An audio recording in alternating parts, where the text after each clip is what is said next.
पिपरिया विकासखंड के ग्राम पुनूर में कच्चे व जर्जर मकान में संचालित आटा चक्की की दुकान तेज बारिश के चलते ढह गई।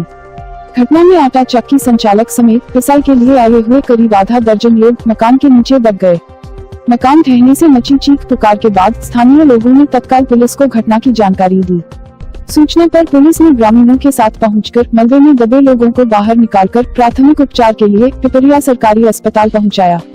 हादसे में 7 लोग घायल हुए हैं। घायलों में एक महिला व एक 11 साल की बालिका भी शामिल है।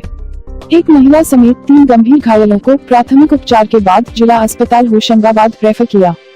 घटना की जानकारी लगते ही शहर के सामाजिक संगठन से जुड़े लोग अस्पताल में घायलों का हालचाल जानने के लिए पहुंचे। लेकिन बड़ी बात तो यह रही कि चुनावी साल में किसी भी जनप्रतिनिधि ने घायलों का हालचाल जानना जरूरी नहीं समझा। क्या कैसे हुई घटना?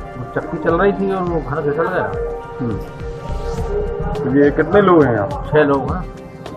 अच्छा, तो ये कच्चा मकान था या पक्का मकान? कच्चा था। तो कच्चे मकान में चक्की थी? जी हाँ। तो ये इसमें कितने लोग गंभीर हैं? 3 लोग गंभीर हैं।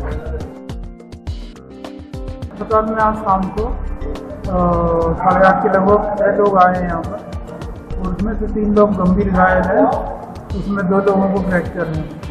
तो 3 केसों को 2 पुरुष और 1 महिला को हमने होशंगाबाद के लिए प्राथमिक उपचार कर होशंगाबाद भेजा है, और 3 लोग को जो सामान्य है उनको ऑब्जर्वेशन में अस्पताल में भर्ती रखा है।